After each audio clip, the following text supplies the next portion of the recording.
Halo teman rehat, apa kabar? Semoga selalu sehat, kuat, dan tetap semangat. Video kali ini saya akan menceritakan sebuah alur film yang berjudul. Film kali ini menceritakan balas dendam Ratu Buaya Putih kepada orang-orang yang telah mengganggu keluarganya dahulu. Tapi sebelum lanjut, silahkan tekan terlebih dahulu tombol subscribe dan nyalakan loncengnya agar tidak ketinggalan video terbaru dari channel ini. Oke, tanpa lama-lama langsung saja mari kita tonton. Alkisah di sebuah telaga, sepasang suami istri bernama Marta dan Sari sedang mempersiapkan kelahiran calon Ratu Buaya yang telah mereka sepakati sebelumnya bersama dengan eyang guru mereka. Tepat pada tengah malam, calon Ratu Buaya itu pun telah lahir, bercorak berwarna putih dengan mustika sakti berkelap-kelip di kepalanya yang kemudian diberikan kepada Marta sebagai ucapan terima kasih karena telah mengizinkan istrinya menjadi wadah lahirnya Ratu Buaya tersebut. Ada sesuatu. Tak berselang lama, anak kedua pun lahir dengan sehat dan langsung diberi nama Larsi. Namun kebahagiaan itu sirna seketika di saat Sari di-smash dari belakang hingga meninggoy di tempat. Ternyata pelakunya ialah Sumarno yang dibantu oleh dua anak buahnya. Sumarno sendiri merupakan kakak seperguruan dari Marta yang iri dan sangat menginginkan mustika sakti tersebut. Meskipun telah berjuang mempertahankannya, namun akhirnya mustika sakti itu berhasil direbut oleh Sumarna. Dan Marta pun meninggoy dalam duel yang sengit itu. Namun sebelum meregang nyawa, Marta pun mengutuk Sumarna beserta ajudan-ajudannya yang telah terlibat. Dalam kejadian itu di mana anak beserta keturunan-keturunan mereka akan mengalami musibah yang sangat bertubi-tubi selama dendam ini belum terbalaskan. Terkutuk kau Sumarna, tiba sampai pada anak turunan kalian. 20 tahun pun telah berlalu, ternyata Sumarna memanfaatkan mustika sakti itu untuk melancarkan aksi jual beli binatang yang dilindungi kepada juragan-juragan di sana dengan memperlihatkan mustika itu kepada para buaya. Semua buaya yang melihat akan patuh dan Sumarna dengan sangat mudah mengumpulkan buaya-buaya tersebut. Kebetulan saat itu juragan yang diajak bekerja sama ialah si Jepri, pacar dari Murti, anak kedua Sumarna. Di saat anaknya sedang sibuk mengurus buaya-buaya hasil tangkapannya, dua sejoli itu justru pergi ke tempat sepi untuk kerja kelompok bersama-sama. Namun tak berselang lama, aksi mereka diganggu oleh penghuni telaga di sana, hingga membuat Jepri terpental dan langsung tak sadarkan diri. Beruntungnya tetangga desa mereka Larsih datang dan menolongnya. Dengan sisir legend yang berada di kepala itu, ia langsung mengusir buaya tersebut. Mbak Larsi yang telah menolongmu. Siapa itu Mbak Larsi? Larsih kini sudah menjadi kembang desa dan hidup sebatang kara. Ia bekerja sebagai tukang kredit pakaian keliling di desanya. Pesona Larsih sangat memikat kaum Adam, dari yang muda hingga yang sudah berumur, termasuk Suharso, anak Sumarna yang sama-sama mencintai dan saling bersaing untuk mendapatkan pengecasan dari si Larsih. Pada suatu malam, Ratu Buaya Putih datang memanggil Larsih dan ia mau meminjam raganya untuk membalas dendam kepada orang-orang yang dulu sudah meninggoikan orang tua mereka. Di sana sang ratu memberitahu kebenaran jika mereka merupakan saudara kembar beda dunia dan orang tua mereka telah dimeninggoikan oleh Sumarna di saat mereka baru lahir. Maka dari itu, sang ratu pun mengatakan jika saat ini waktu yang tepat untuk melakukan counter attack kepada mereka semua. Lalu pada esok malamnya, Larsih yang kini telah dirasuki Ratu Buaya Putih dibawa Suharso ke sebuah tempat yang begitu sepi. Di sana Suharso berkata jika ia benar-benar mencintai Larsih dan tak segan-segan menghabisi siapapun termasuk bapaknya, jika berani-berani merebut Larsih dari dirinya. Pistolmu akan segera terlepas dari... Sesudah itu Suharso pun ingin mengajak Larsih untuk kerja kelompok di sebuah telaga. Tanpa Suharso sadari yang kini di hadapannya ialah Ratu Buaya Putih. Niat hati ingin mencoba genre back to nature, namun apa daya dia justru back to yang maha kuasa. Jasad Suharso pun ditemukan oleh dua sekawan yang bernama Bokir dan juga Dorman saat mereka sedang memancing pada saat itu. Mengetahui anak sulungnya yang menjadi korban dari para buaya yang ada di telaga, tentunya membuat Sumarna sangat begitu emosi dan lalu memanggil buaya itu dengan menggunakan mustika sakti miliknya. Dengan beringas, satu persatu buaya itu didor Sumarna dengan senapan miliknya.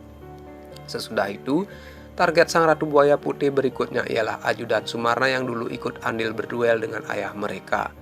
Dengan berpura-pura tebar pesona di saat membeli obat nyamuk, ajudan itu pun akhirnya dihabisi ketika berada di tempat sepi. Kembaliannya ambil saja buat kamu. Terima kasih. Saya juga terima Esok kasih. siangnya terlihat Murti yang sedang berkeliling kampung untuk mencari adik kecilnya. Akibat belum pulang ke rumah pasca jam pulang sekolah. Ternyata adiknya itu sedang menumpang makan di rumah Larsi dan ia pun menyuruh Murti untuk mampir terlebih dahulu. Lalu ketika Larsi akan membuat minuman, tiba-tiba saja sang ratu buaya hadir dengan berwujudkan ayam berwarna putih dan mengatakan jika Murti serta adiknya merupakan target berikutnya untuk dieksekusi. Silakan diminum tehnya. Terima kasih. Sesudah itu, di saat mereka berjalan untuk pulang ke rumah, tepat dari arah berlawanan nampak ayah mereka yang sedang mengendarai motor. Namun yang dilihat Sumarna ialah sosok si Marta yang sedang menggandeng si Murti putri kesayangannya. Tanpa pikir panjang, Sumarna pun langsung menggegas motor koplingnya dan tanpa ragu menyemes sosok si Marta itu. Yang pada akhirnya Sumarna sangat menyesal setelah sadar jika yang disemes itu adalah anak bungsunya sendiri. Sejak kejadian itu, kondisi Murti semakin melemah dan tak kunjung sadarkan diri. Kesempatan itu dimanfaatkan oleh arwahnya si Sari untuk merasukinya. Pada saat itu, ia pun mengamuk dan mencoba untuk meninggoikan ibundanya. Sumarna dan ajudannya yang mencoba menolong pun menjadi sasaran amukan berikutnya. Arwah si Sari pun baru keluar setelah melihat klip mustika sakti yang dipakai oleh Sumarna. Dan setelah itu terdengarlah suara dari si Marta yang mengingatkan tentang kutukan beberapa puluh tahun yang lalu. Dan kini tengah berlangsung kembali. Karena takut putrinya melakukan hal yang lebih berbahaya, maka dari itu Sumarna pun kemudian mengajak ajudannya untuk mengikat si Murti di kasurnya. Namun rupanya sang ratu sudah mengetahui hal itu dan sudah berada tepat di rumah mereka, yang kemudian membuat si Murti kabur pergi ke istananya tersebut. Pak Parlan yang sebagai kepala desa dan tahu jika ada yang janggal dari rentetan tragedi yang menimpa keluarga Sumarna, lantas penyelidikannya bersama dengan Jepri. Ia pun langsung mencari tahu asal-usul mengenai si Larsri dan kemudian Pak Parlan menyuruh Bokir serta Dorman untuk membongkar makam Suharso yang baru saja dimakamkan. Beberapa hari yang lalu Pak Parlan juga menyuruh Jepri untuk menginfokan niatnya kepada Pak Sumarna mengenai pembongkaran makam anaknya tersebut. Namun baru saja beberapa meter melangkah, pergerakan Jepri pun dihadang oleh ajudan sang ratu buaya putih dan langsung dibawa ke istana mereka. Setiba di sana, Jepri akhirnya tahu jika Murti kekasihnya telah menjadi tawanan di tempat tersebut. Meski telah menghabisi banyak rakyat-rakyat buayanya, Jepri yang good looking itu mendapatkan pengampunan dari sang ratu dengan sebuah syarat yang sangat menarik, di mana Jepri diwajibkan tinggal di sana bersama dengannya serta hidup enak di sana seumur hidupnya. Namun tawaran itu langsung saja ditolak oleh pemuda tampan tersebut, hingga membuat ratu itu pun murka. Sedangkan di tempat yang berbeda memperlihatkan aktivitas pembongkaran makam Soeharto yang disaksikan Pak Lurah beserta para warga setempat. Lalu ketika jenazah sudah diangkat, terlihat begitu mengagetkan ketika kain kafannya dibuka. Ternyata itu bukanlah jenazah dari Suharso, melainkan seekor buaya. Penyelidikan dari Pak Parla pun kini telah menemukan titik terang. Di saat semua warga masih bingung dengan apa yang mereka saksikan, ajudan dari Sumarna histeris sendiri dan sangat ketakutan. Dikarenakan ia justru melihat wujud Marta dengan tombak yang masih menempel di badannya. Ia ternyata ialah orang yang melempar tombak 29 tahun lalu, hingga membuat Marta meninggoy di tempat seketika. Melihat ajudannya yang kabur, Sumarna langsung mengejarnya. Lalu setiba di tempat yang sepi dan takut rahasianya terbongkar, Sumarna pun langsung menghabisi ajudannya di tempat tersebut. Di satu sisi, Jepri yang tak tega melihat Murti yang tersiksa seperti itu, akhirnya ia pun menuruti keinginan dari sang ratu buaya demi membebaskan kekasihnya. Baru saja akan kerja kelompok, aktivitas mereka terganggu oleh suara Sumarna yang terus memanggil dan menantangnya. Aktivitas pengecasan pun terpaksa ditunda.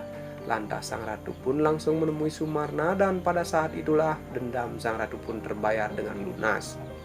Yang dimana Sumarna adalah otak dari tragedi 20 tahun yang lalu. Dibuat meninggoy dengan cara tidak wajar. Namun sang ratu pun ikut meninggoy ketika Sumarna di sisa napas terakhirnya melempar mustika ke arah sang ratu hingga terbakar, yang mengakibatkan kerajaan Buaya Putih itu hancur seketika. Sesudah itu, Jepri dan Murti pun berhasil kabur dari tempat sang ratu Buaya Putih. Namun setiba di daratan, Jepri pun langsung ditahan oleh pihak kepolisian dikarenakan kasus perdagangan satwa liar yang dilindungi oleh pemerintah. Dan film ini pun selesai. Oke teman rehat, cukup sekian alur cerita film kali ini. Jika kalian suka, silahkan tekan tombol subscribe, nyalakan loncengnya agar tidak ketinggalan video terbaru dari channel ini.